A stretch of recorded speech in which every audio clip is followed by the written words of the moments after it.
Hey there, Christophe from the French Herbal. Today I'm going to share with you a bit of French herbal history. You see, we had a herbalist certificate delivered by universities of pharmacy. It was created for store herbalists. Herbalists not selling herbs and just helping people with health advice, what we would call today, doing consultations. That happened underground in France. And there was no profession recognized for that. But for store herbalists, it was an official profession. The certificate was born in 1803 and it died in 1941 under the Vichy regime.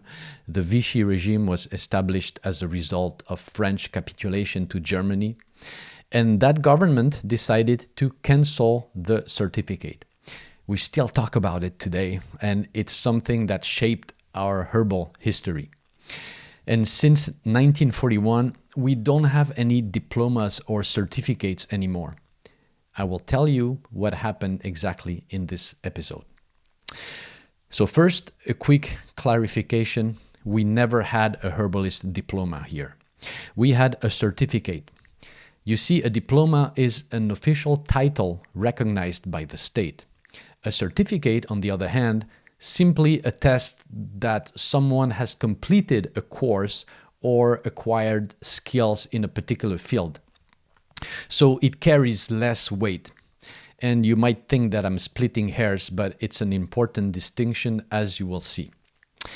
This overview focuses on the period from the 1800s to the abolition of the certificate in 1941. My summary is based on the work of Ida Bost, whom I interviewed on my French channel in 2020, and her book, which goes with her doctoral thesis, is called Les herboristes au temps du certificat. So, herbalists in the age of the certificate. And I highly recommend it if you want all the details and if you read French, of course. Okay, so let's set the stage at the end of the 1700s. France is a monarchy. And at that time, the healthcare sector consisted of three main professions: physicians, surgeons, and apothecaries. Apothecaries were the forerunners of today's pharmacists. Physicians were university-trained scholars, and surgeons, by contrast, were craftsmen who learned through guilds and apprenticeship, not universities. And they were the craftsmen of bandages, of bloodletting, of amputation, and tooth extraction. Well, somebody had to do it, right? So, alongside these official professions existed other actors who sold and recommended remedies in grocery stores, in drugstores, in herbal shops, and they were not of the official medical profession. Among herbalists, some sold plants at markets, and they were generally uneducated individuals who practiced full-time or alongside other trades. We had other herbalists who owned herbal shops and had received some kind of a formal training. For example, at the Jardin du Roi, the King's Garden, which offered free public instruction in the 1700s, covering subjects like botany, pharmaceutical chemistry, and anatomy. And here we could spend hours talking about the King's Garden. I'll just make a quick digression because it's such an interesting story. So the Royal Garden of Medicinal Plants was created in 1635 by King Louis XIII at the suggestion of his physician, Guy de la Brosse. And it was an institution dedicated to cultivating and preserving medicinal plants used in the training of apothecaries. The garden also offered courses to teach future physicians on how to use plants. And the public, anyone could go, right? So the project didn't sit very well with the Faculty of Medicine at the University of Paris because they saw the garden as a rival to its own teaching especially since the lectures were open to everyone and given in French rather than Latin. The King's Garden eventually became today's Jardin des Plantes, the Plants Garden in Paris, and the National Museum of Natural History. You can go there, it's great. I was actually there just a few months ago, strolling through the gardens and admiring century-old ginkgo trees and plane trees planted in 1785. But let's come back to our story. So we could say that back then there were two types of herbalists. First, the street herbalist, uneducated and self-taught, and the store herbalist who sought official recognition and legitimacy. And as you may guess, based on the description, well, the healthcare system was anything but coherent. It was just a patchwork of overlapping professions with poorly defined boundaries, leading to constant rivalry. Everybody was stepping on everybody else's toes. The physicians, they saw surgeons as uneducated butchers. Surgeons saw physicians as impractical theorists.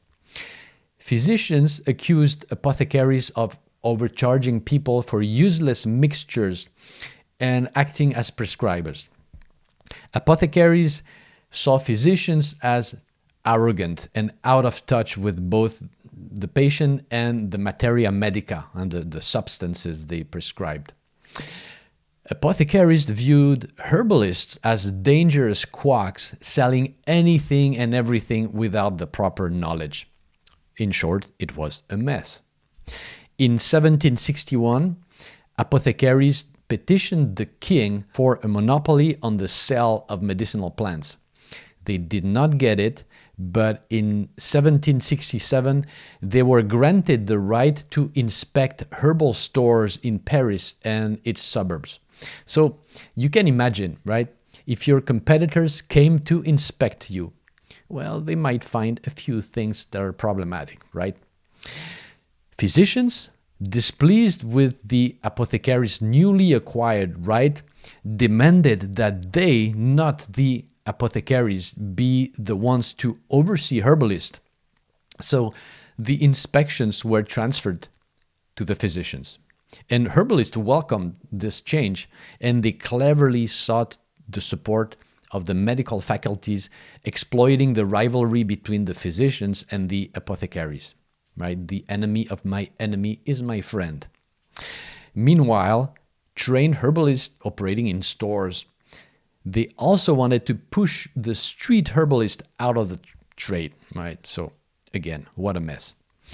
In 1789, the situation was so confusing and contentious that it appeared in the what we call the Cahier de Doléances, the list of public grievances created before the French Revolution. In March 1791, the Constituent Assembly, which took over the monarchy, they abolished all guilds and proclaimed professional freedom. Universities and medical societies were disbanded. For about 10 years, anyone could become a doctor simply by buying a license. Yeah, you heard me right. You could literally buy the right to practice medicine. And you can imagine how dangerous that was, right? Napoleon Bonaparte, later took steps to rebuild and regulate the whole medical field. And after lengthy debates, a new legal structure for medicine and pharmacy was born out of that Napoleon project. And in 1803, the herbalist certificate was officially established as part of this broader reform of the practice of pharmacy and medicine. This law is called Law of Germinal. Germinal was a month in the revolutionary calendar, and that law is fundamental to French herbalism, as it introduced the famous certificate that we still talk about today. And again, it just concerned the store herbalists, right? The law stated that no one may operate a herbalist shop without a certificate of examination, issued by one of the schools of pharmacy. In other words, herbalists were placed under the authority of the pharmacy universities. And you see, the law had a fatal flaw. It never clearly defined what a herbalist was permitted to do exactly. The article was vague, about the herbalist's rights and duties, a lack of clarity that would cause trouble for decades to come. And two interpretations emerged for what a herbalist really was, again, a store herbalist. You had the junior pharmacist view, meaning that herbalists were seen as a lesser category of pharmacist. And after all, the 1803 law was primarily a pharmacy law, and the exam was administered by pharmacy professors, right? So it was logical to think that a herbalist belonged to the pharmacist family. Another view was just a plant seller view, right? So herbalists were merely sellers of herbs, like shop owners, like grocery store owners. And the exam really only tested botanical knowledge, drying, conservation, and storage. That's it. The exam did not evaluate the medicinal properties or the use of plant, right? And this is something few people know, even here in France.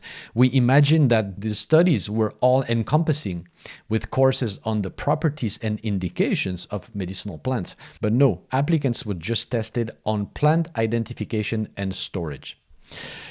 So this ambiguity between small pharmacist and simple seller led to daily problems of what constituted a drug and what counted as illegal pharmacy practice.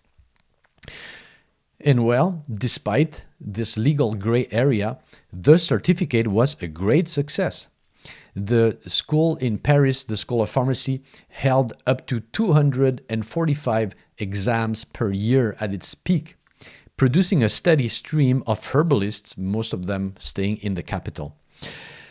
And the certificate carried real prestige, right? I mean, the holders proudly called themselves graduates rather than certified, emphasizing their connection to the faculty of pharmacy.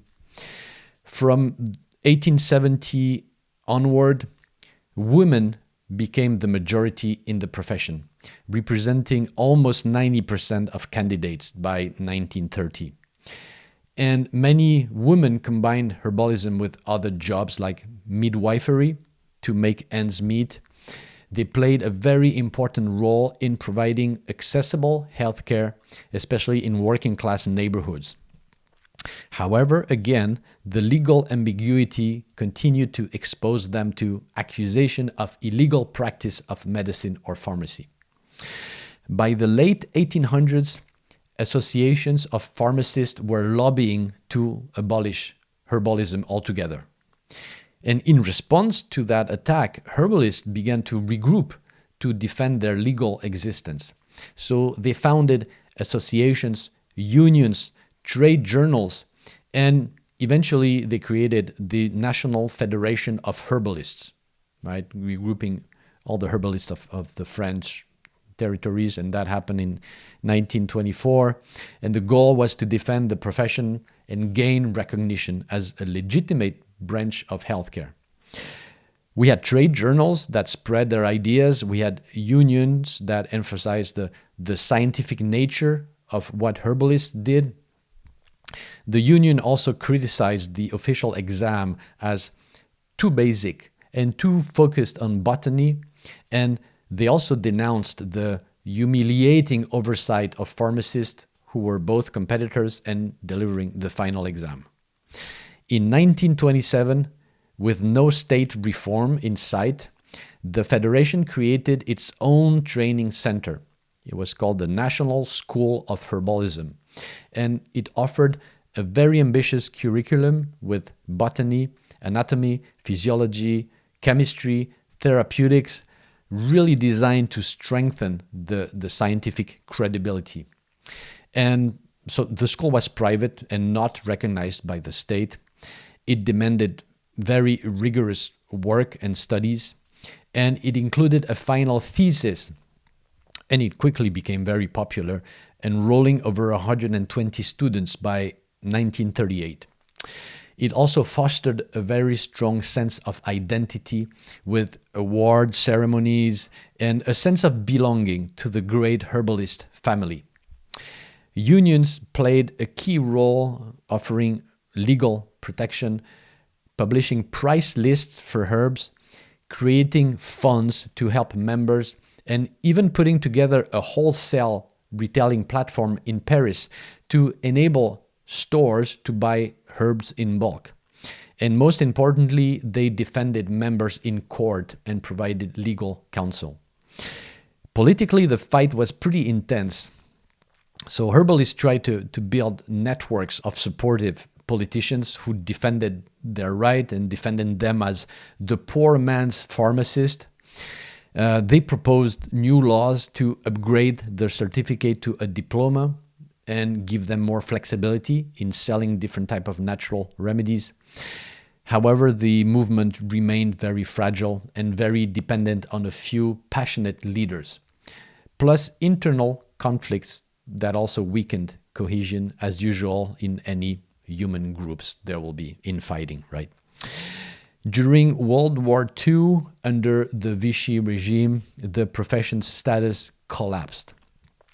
On September 11, 1941, a decree formally cancelled the herbalist certificate.